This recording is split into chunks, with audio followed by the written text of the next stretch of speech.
As chapter 6 opens, we are still looking at Paul's household code. And this paragraph, verses 1 through 4, is the least controversial of the paragraphs in this household code, both in Paul's day and in our own. But as we look at this text, we're going to find a few surprises. And those surprises are going to really require us to think deeply about how we can apply this text in our own context. Now, the first of those surprises comes with the first question that we have this morning. Who is Paul talking to when he uses the word children? Now, when you see that, you might think, well, duh, this is obvious. You know, if you're addressing children, then you're addressing children, right? The problem is, in Greek, as in English, we are all children in one sense, right? We all are the child of some set of parents, right? And so the duality of that word usage is what causes us to ask this question. Now, let's take the short way instead of the long way around and just say, I think Paul is addressing both chronological children, minor children, and older children who still have living parents. Okay? Now, we'll talk here in a moment about why that's important, but let's just throw all of our cards on the table, okay? I'm nearly 50. Natalia's a little older than 50. We both have living parents. We're not going to let our parents run our lives. But we do ask them for advice. So the question is, what do we do with this text? How do we make sense of this? This is where Paul pulls a little bit of a surprise on us, okay?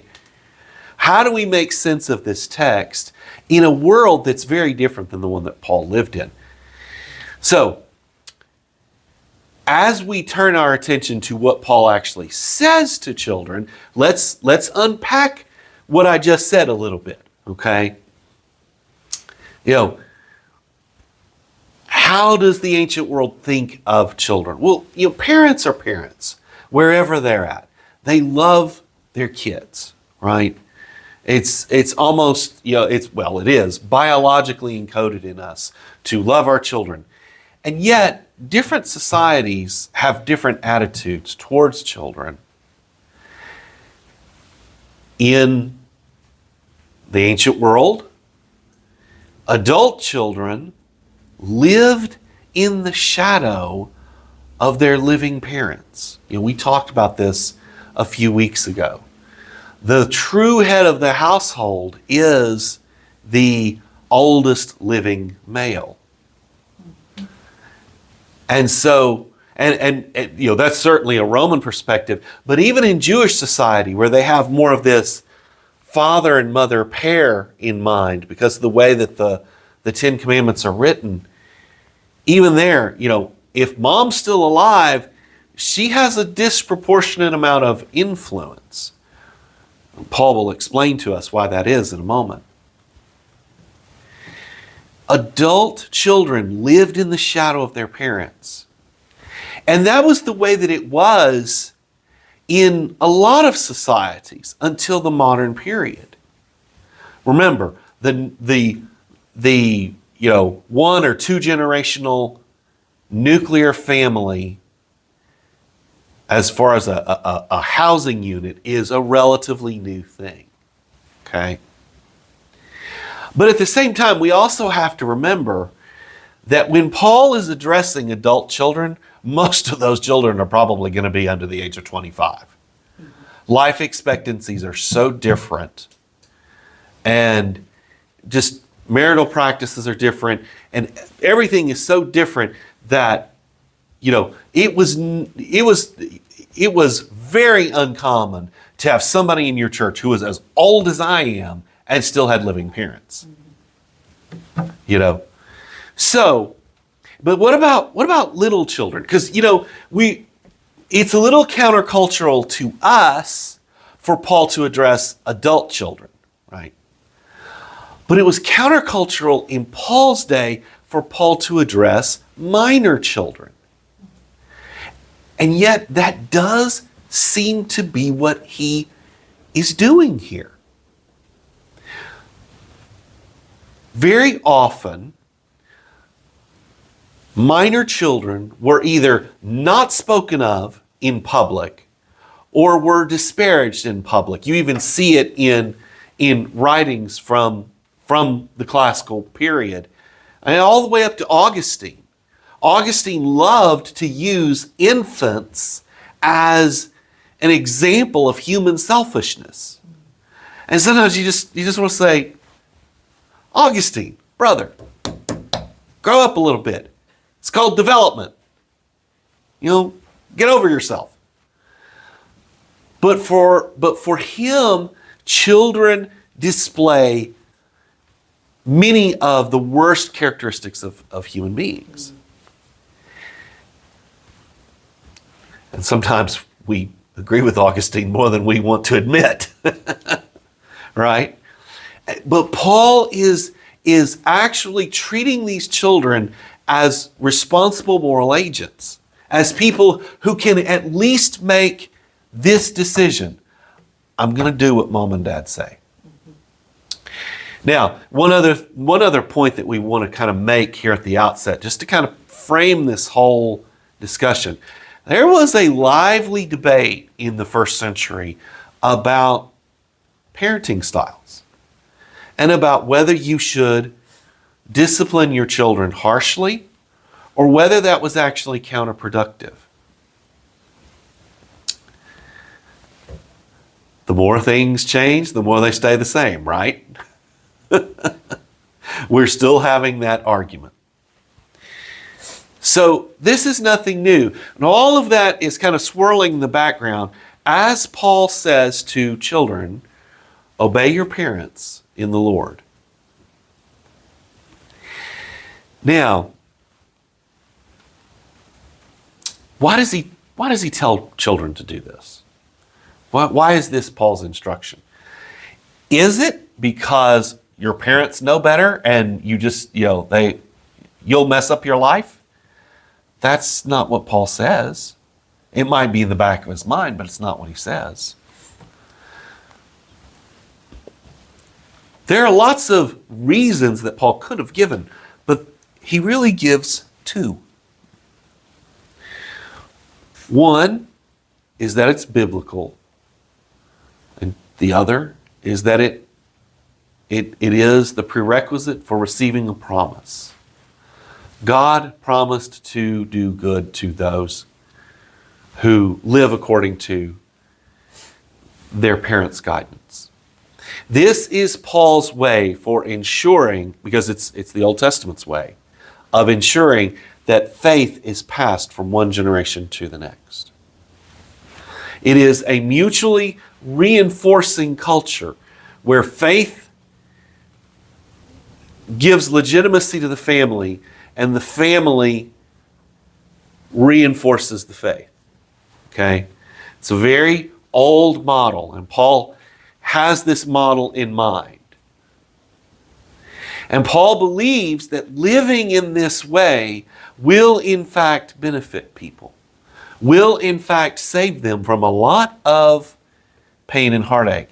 Now, Paul is as aware as anybody that sometimes good people die young, and that sometimes, things just don't work out the way that we expect. All right? But Paul wants his audience to trust in the provision of God and to remember that God is sovereign and that God, by and large, will in fact bless their obedience. Now, it's important to observe that there is a common sense limitation on this requirement to obey. Look there in verse 1. Children, obey your parents in the Lord. Now, there has been lots of discussion about what in the Lord means here. There are lots of things that it could mean. But I think one implication that Paul is trying to give to us, one sort of framing concept that he wants us to have in mind as we think about this call to obedience, is this notion of being in the Lord. Remember that phrase, in the Lord or in Christ or in Him, it is all over Ephesians, right? And so this is just one way for Paul to hint at something that is, in my view, implicit but clear. Obedience to parents does not include doing things that are contrary to Christ. So, if you come home one day and your dad says, "Hey, I want you to go work down at the brothel. We can make lots of money off of you. It'd be really good for us as a family." You are firmly within your rights, according to Paul, to say, no, Dad, that's not what I'm going to do. Likewise, if you get home and Mom has a pile of books on your bed, and the top one says, "Bank Robbing for Dummies." That's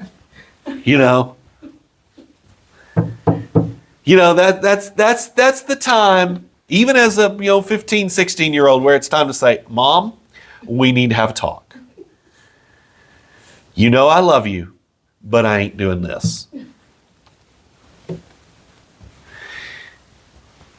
Sometimes, we were just talking about this yesterday with a friend of ours. Sometimes I think we get it in our heads that God is actually stupider than He is, And it's like, no, God has sense enough to say, "Yeah, honey, you don't have to go work at the brothel just because Dad said so." God is really not that dense, okay? He really does understand. Now, unlike in the pairing of husbands and wives, the pairing of children and fathers is disproportionately bent towards the children. Paul spends a lot of time with children. He'll spend a lot of time on slaves, as we talk about next week, okay? But he does say some important things to fathers. Now, why does Paul address fathers and not parents? Especially since Paul quotes from Exodus 20:12, "Honor your father and mother," right? So why doesn't he do that here? Well, part of what's going on here is that Paul has constructed this household code, and he's following the norms of that literary genre. So what you've got here is you've got husband, father, master, and the picture that's being created is of this male head who is all of those things, right? Now you remember, and I know I've said it before, but let's say it again. Most people in the church didn't fit that category, okay? Remember, well, in fact, I didn't say this earlier. Estimates show that 40% of these early church congregations were children. So you're not getting any male heads out of those. 20 to 25% were slaves, and it might have been even higher in Rome itself. Or in a large city like Ephesus, it might have been pretty high as well. You know, you're talking about a lot of people who don't fit that category. This is a stylized composition, but he's using it to communicate some important truths. The other reason is the father, because this is a Roman context and not a Jewish one, the father's the one who has the real legal and social power. Okay? So that's why Paul does it this way. Now, Lynn Cohick points out, and she's right, that we need to observe what Paul does not do here. He doesn't give a big theological explanation of the Father's role. Okay? Nor does he liken the Father to God or to a king. He does not liken the Father to God, or the gods, or a king. Okay? So, Paul is not sort of creating this grand schema that legitimates the Father's authority. He's not focused on that. He's already said, okay, kids, obey your parents. Now, he moves on from that. He creates a little bit of an argument for the kids to explain to them, hey, it's right for you to do this because it's in the Bible and because you're going to get a blessing from it. So just do this. To fathers, he just turns to them and says, all right, here's your responsibilities. And he starts with the negative. Do not exasperate, frustrate, we could even say anger your children. The word that Paul uses here is an unusual one. And the one other place that Paul uses it in Ephesians is chapter 4, verse 26. Be angry, yet do not sin. Do not let the sun go down on your anger. Remember, we talked about that verse at some length a few weeks ago. So Paul is talking about a provocative kind of action. Do not provoke your children to anger. Don't exasperate them.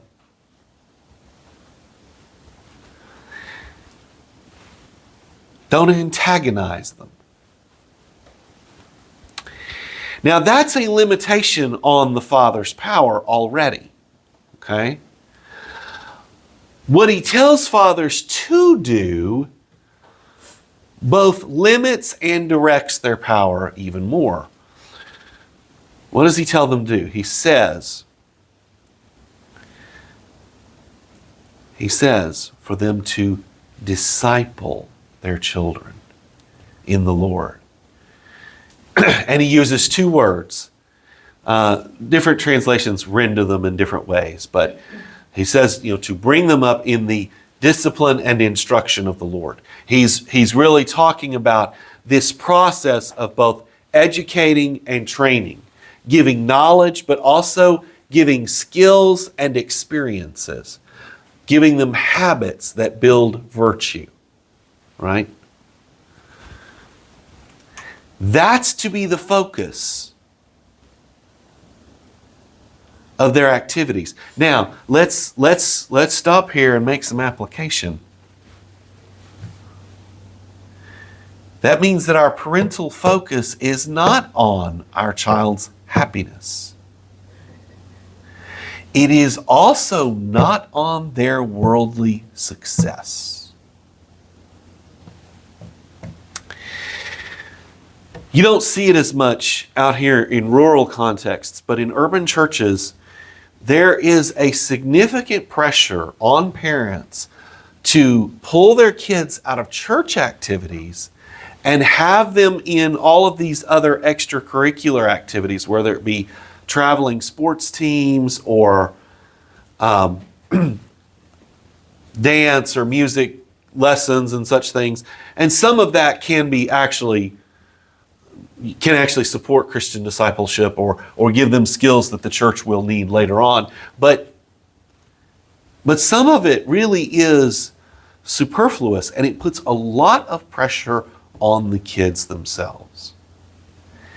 And the kids feel it. They feel the pressure that their parents are putting on them. It's one of the reasons, it's certainly not the only, but it's one of the reasons that we've had such an outburst of anxiety among younger people over, certainly since 2012, but even before that, is because kids feel so much pressure from their parents to climb the status hierarchy. So if mom and dad didn't go to college, then the kid has to go to college. If mom and dad went to Tarleton, then the kid has to go to Baylor or UT or Texas A&M. If the kid went to, if mom and dad went to UT, then the kid has to go to Harvard, right? Because that's where people make the relationships to move into these concentric circles of influence. And all the while, parents are very often, and I'm talking about even in church parents, they are losing their focus on the things that really matter. The focus here is on discipleship.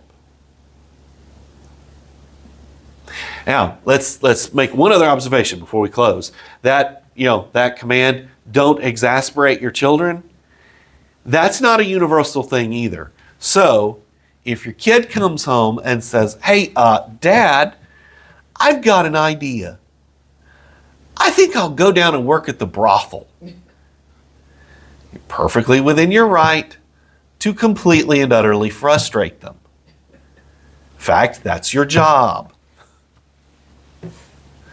So see, none of this is the kind of thing that you can just be, it's sort of, you can't just be legalistic about any of this. There has to be discernment.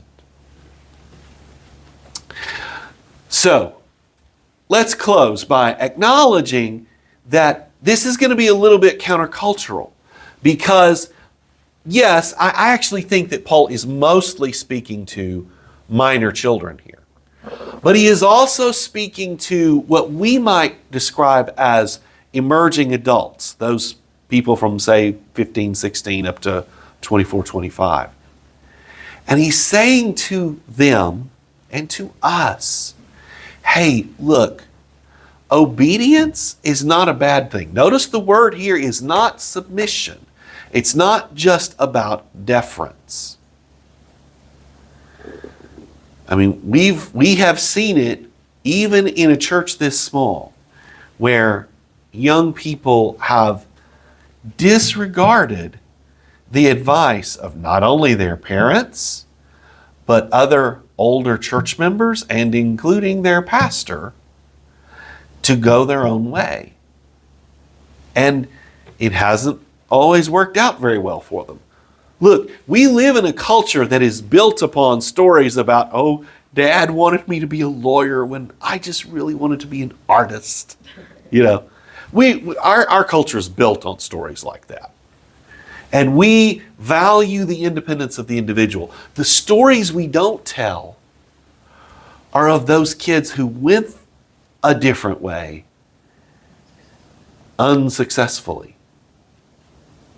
And it really harmed their lives. We especially see that in like choosing a marriage partner or whatever.